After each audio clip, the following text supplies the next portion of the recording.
Dobrodošli. U emisiji Vrele gume testiramo Audi Q3. Dobra vest, ovo je model koji i dalje deli domaće zadatke kineskim proizvođačima. Tandem luksuznih katamarana Leopard nastupa kao vesnik proleća na francuskoj rivijeri. Falite samo vi, diploma skiperskog kursa i koji evro na offshore računu. Saznajte više o brendu komercijalnih vozila Foton koji ulazi na tržište Srbije. A u rubrici Oldtimer donosimo drugi deo našeg izveštaja sa sajma Retro Classic u Stuttgartu. Uživanje može da počne.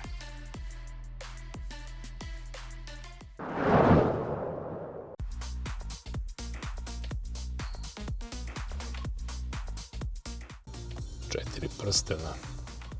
Ljudi moji, zaista ne razumem tog pametnjakovića koji u Kini zbog električnog Audija odustao od četiri prstena.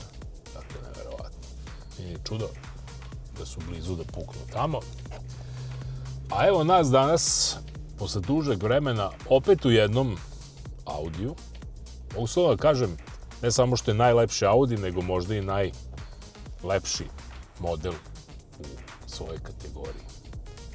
Novi Audi Q3, zapravo treća generacija ovog modela koji se na tržištu pojavio 2011. godine i na neki način obeležio čitavu jednu, uslovno rečenu, epohu u kojoj je SUV klasa zauzela dominantnu poziciju na svetskom automobilskom tržištu.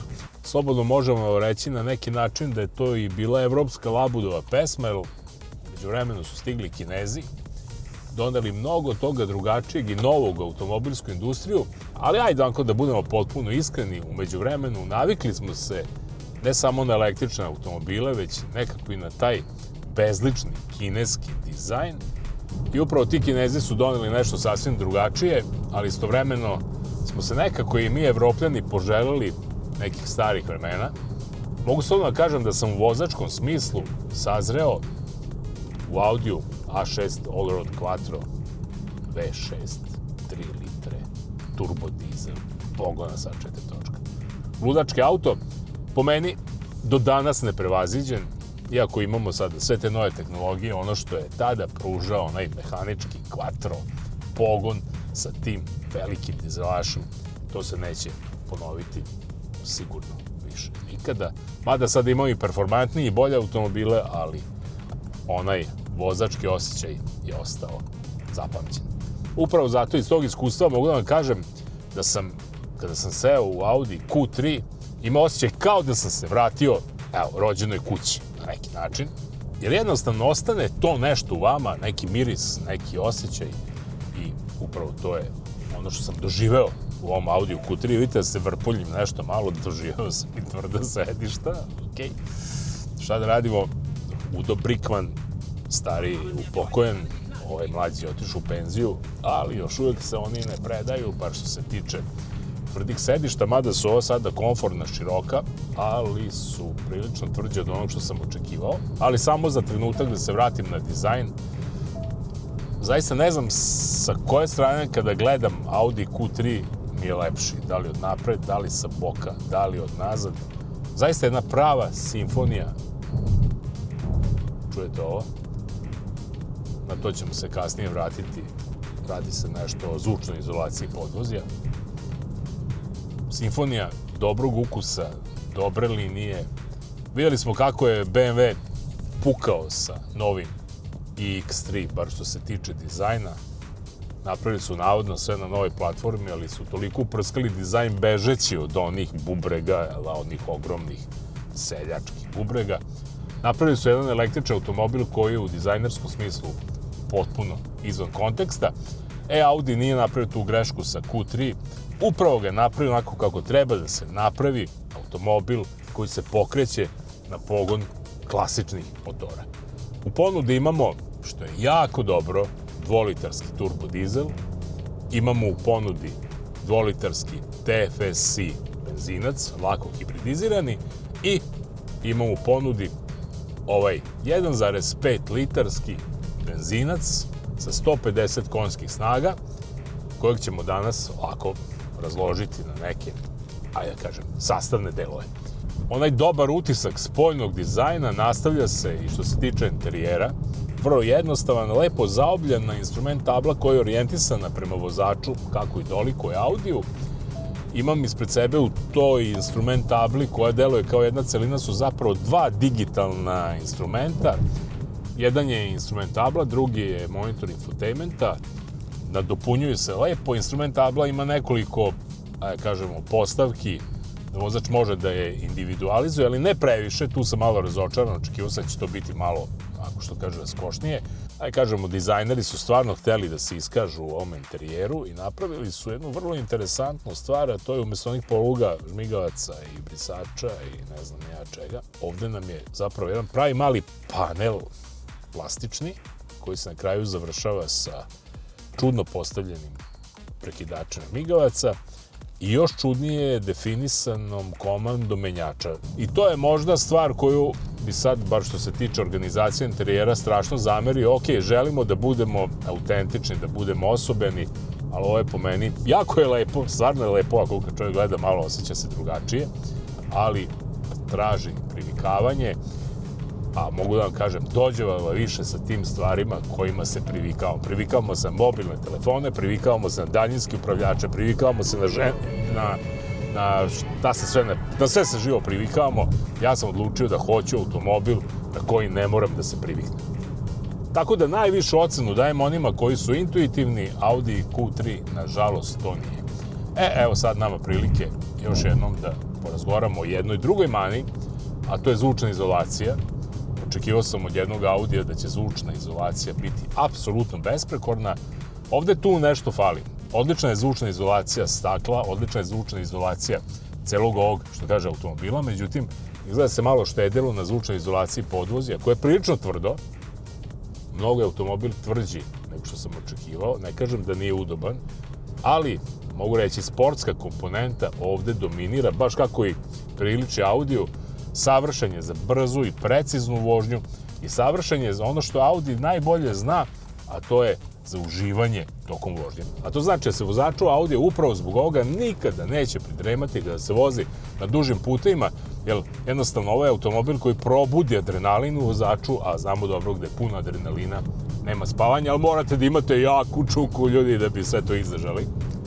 Sad, koliko treba imati jaku čuku da bi izdržali sva uzbuđenja 1,5 litarskog benzinca, to i nije neki veliki problem, jer jednostavno ova konfiguracija motorizacije za 1560 kg tešku karoseriju bez goriva i bez publike automobilu, je na neki način dovoljna za gradsku vožnju, dovoljna je za umerenu vožnju izvan grada, dovoljno je za onu najobičniju vožnju na autoputevima, ali ako želite malo vatre i malo onako da ga pričepite, nema ništa od toga.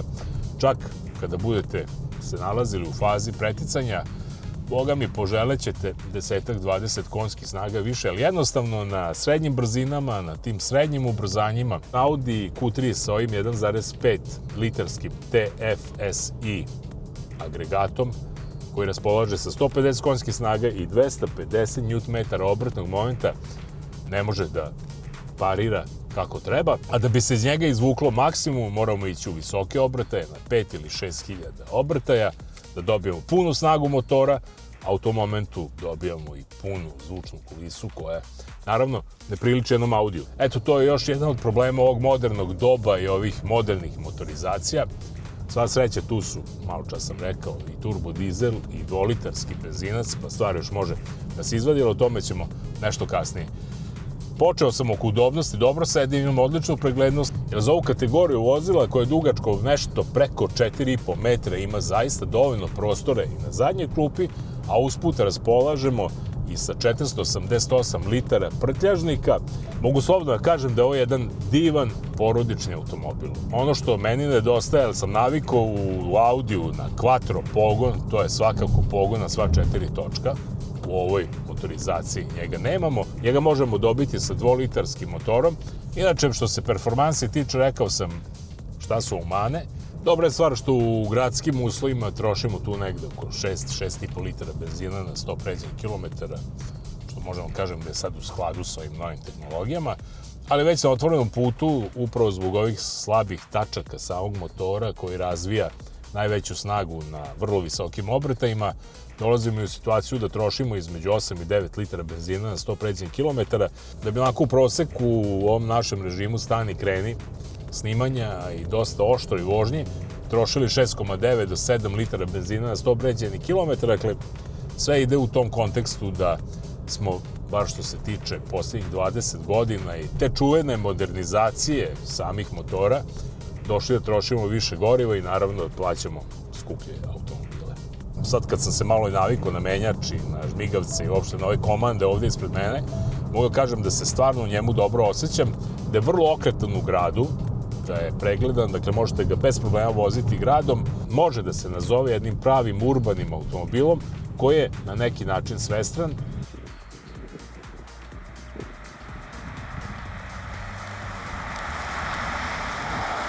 Stotki ubrzava za 9,1 sekundu, maksimalna brzina mu je 207 km na čas.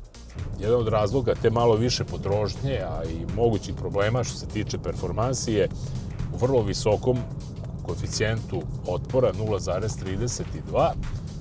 To je sad već prilično premašilo ono što nam dolazi iz Kine. Dakle, iako je taj kineski dizajn u najmanju ruku diskutabilan i bezličan, možemo reći da je upravo ova osobenost i autentičnost Audija Q3 rezultirala nešto višim otporom vazduha. Mogu slobodno da kažem, jedan automobil za poželeti.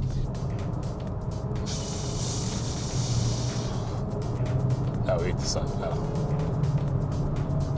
To su ti pokušaji da ubrzanja. Još ovde imamo i nizbrdicu. Ne znam koliko se čuje. Jednostavno probio uši. Eto, i za sam kraj, jasno je. Audi Q3 je opravdao očekivanja. Na nekim mestima me je razočarao, poput izolacije podvozja, što već možete da naslutite koliko želite da ga kupite. Odvojite koju 1000 € više i opredelite se ipak za stara vremena i za dvolitarske agregate. Da li dizel, da li benzinski, svejedno je. I ono što još ostaje za kraj da vam kažem, a to je cena. Prosečno opremljen košta negde oko 44.000 €, vrlo lako stigne do 50.000 €, a onda je tu još i koju 1000 € više za dobar dizel i što bi rekli, nek nas Bog vidi. A ekologiji ćemo razmišljati u budućim generacijama. Vidimo se, živjeli!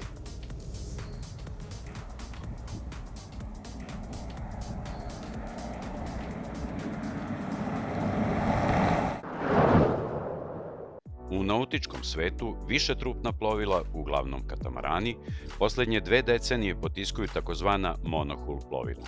Razloga ima više i osim onih komercijalnih, jedan deo odgovora krije se u činjenici da katamarani nude 50% više prostora, 50% bolju ekonomičnost i 100% veću stabilnost. Leopard je jedan od novih brendova rođenih baš za katamaranski svet u kojem dominiraju oni sa pogonom na vetar. Međutim, ima i onih drugih motornih katamarana, a Leopard 40 PowerCat može biti idealan izbor onih kojima su jedra previše komplikovana ili spora. 12 metara dužine i 6 metara širine pa na 2 nivoa nagoveštavaju priličan komfor. 3 kabine, 2 toaleta i prostran salon koji prelazi u krmeni lobi nude odlične smeštajne kapacitete za 6 do 8 čarter mornara. Da ne bude gužve na brodu i da gotovo svaki mornar ima i svoju privatnost, doprinosi i raskošno veliki fly bridge koji nije samo komandni most, već i mesto za opuštanje pod suncem. A za pogon ovog motornog katamarana su zadužena 2 Yanmar turbodizel motora od po 320 konjskih snaga svaki. Oni obezbeđuju krstareći tempo od nekih 15, dok je maksimalan oko 23 čvora. Zahvaljujući rezervoaru za vodu od 600 litara i onom za dizel od preko 1000 litara, višednevna autonomija je zagarantovana. Sve u svemu, izuzetno korisno koncipiran katamaran ne toliko za vlasnički brod, već za nautički biznis. Turisti se ovde mogu složiti kao sardine, a da pritome imaju svoju zonu komfora. Ipak, da uživanje i sloboda nisu nikada bili jeftini, potvrđuje i Leopard 40 Power Cat. Startuje sa cenom od 990.000 evra, pa na više.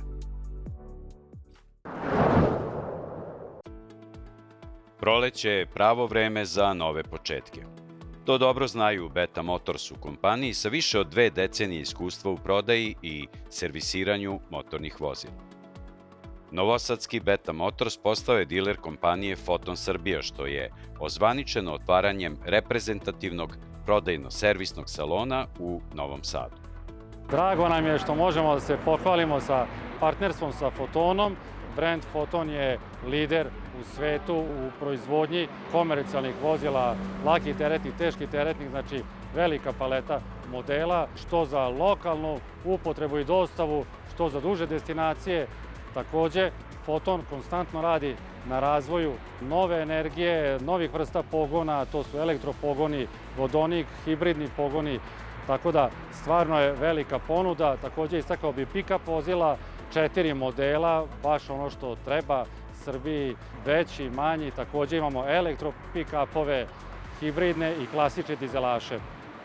Da podsjetimo, Foton je postigao globalnu prodaju od preko 11 miliona vozila i uspostavio strateška partnerstva sa kompanijama Cummins, Daimler i ZF. U novom salonu izložena je paleta ključnih modela Fotona za tržište Srbije. Takođe, spremili smo fantastične uslove za kupovinu Beta Motors i Foton uz osiguranje, leasing, kredit, znači baš dobri uslovi. Takođe, imamo spremne i sajamske cene koje su već aktuelne, znači kupci mogu već da kupe pre sajma po sajamskim cenama. Isporuke su, da kažem, odmah, jako veliki broj vozila spremnih za isporuku, da ne kažem par stotina vozila, već imamo spremnih za isporuku od svih naših mogućih modela koje imamo u ponudi. Prodajno-servisni tim prošao je obuku u Kini i Beogradu. Vozila Foton, zahvaljujući mogućnosti povraćaja PDV-a i svojim konkurentnim cenama, praktično su kreirana za obnovu voznog parka u preduzećima. Raspon cena kreće se već od 15.000 evra, tako da svako može da nađe transportera po meri svojih poslovnih ili ličnih potreba. Pri tome, pojedini modeli pokriveni su garancijom od 5 godina ili 200.000 km. Takođe, jako mi je drago da podelim našu novu lokaciju, novi salon automobila namenjen samo za Foton, kao i postprodaja za sve ostale brendove koje zastupamo. Lokacija je Rumenački put 30. Svi su dobrodošli, imamo jako dobre uslove za kupovinu, za prodaju, za servisiranje. Kompletna usluga na jednom mestu, 850 kvadrata, salona automobila u Novom Sadu, znači još jedan Beta Motors, Foton naravno u fokusu. Širimo ponudu, pratimo trendove, kineski proizvođači dolaze. Foton je jedan od lidera u svojoj klasi. Jako nam je drago što smo postigli partnerstvo i predstavit ćemo ga na najbolji mogući način. Takođe, drago nam je što je Foton prepoznao i nas kao dilera, kao kuću i naše tržište. Znači, Foton je ušao i u Evropu i u Srbiju sa velikim očekivanjima. Salon u Novom Sadu deo je vizije da Foton postane vodeći katalizator električne revolucije u transportu u regionu.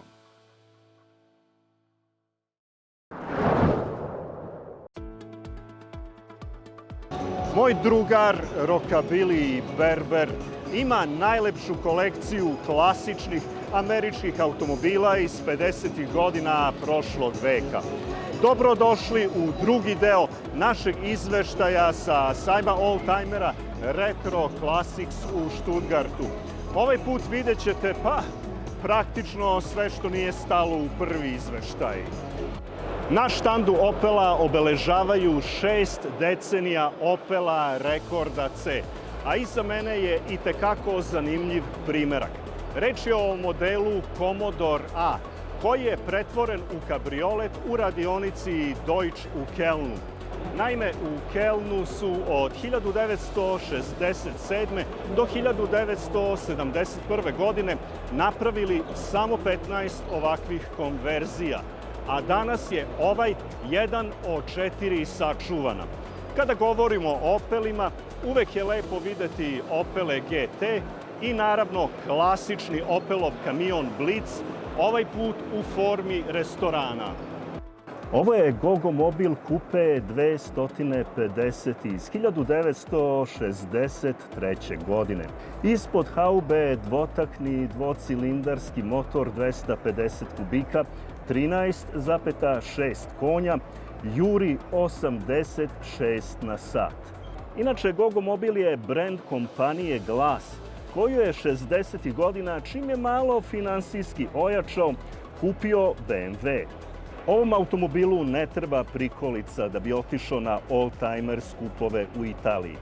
Svake godine na svoj pogon vozi od Stuttgarta do Milana.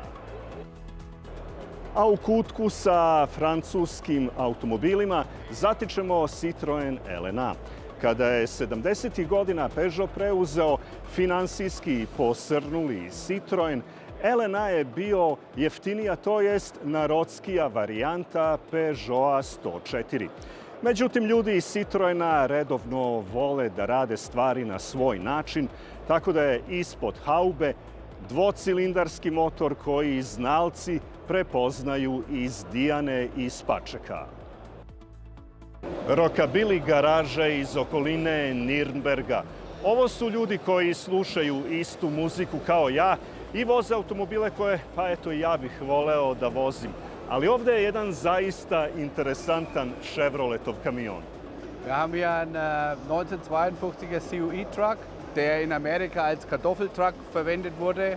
Und wir machen hauptsächlich damit Veranstaltungen und Rockabilly-Bands auf dem Truck. Das Witzige daran ist eigentlich, dass Cap in Serbia lackieren haben lassen und auch verchromen haben lassen, tatsächlich. Verujem da nikada niste videli ovakav Ford Model A.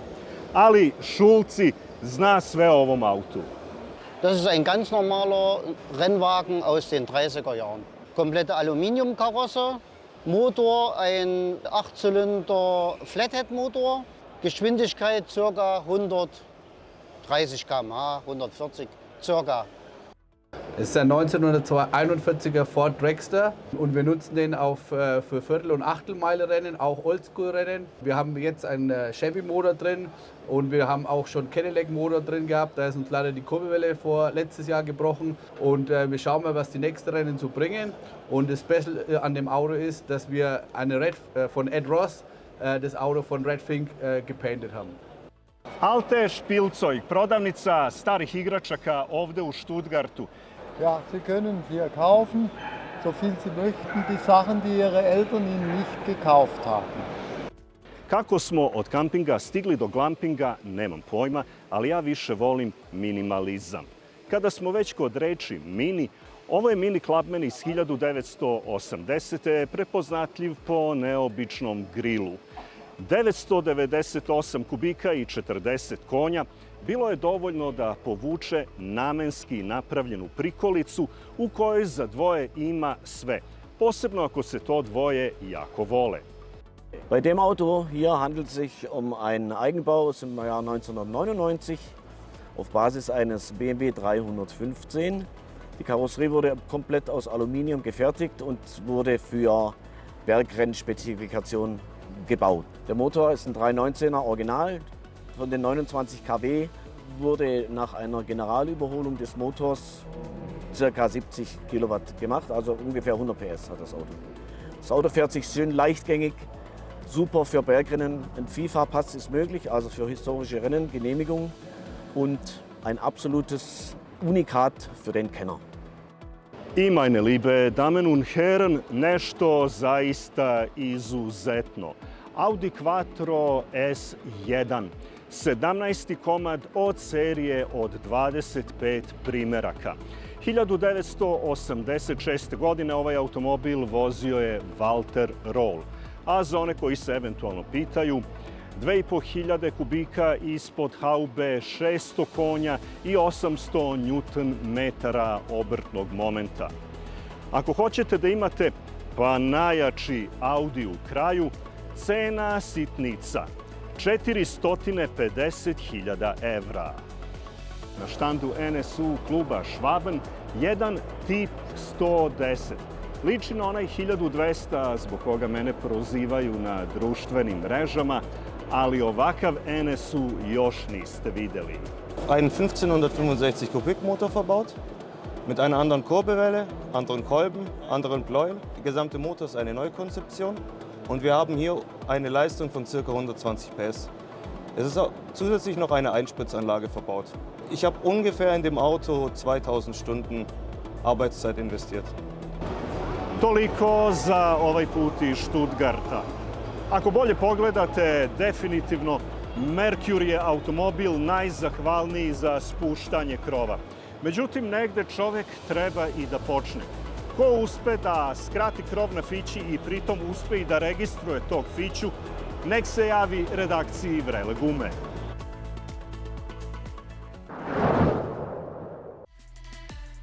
Toliko za ovaj put. Do sledećeg susreta sa ekipom Vrele gume zapratite nas na društvenim mrežama i budite u toku sa aktuelnostima iz sveta automobilizma, nautike i novih tehnologija. I ne zaboravite, vozite bezbedno.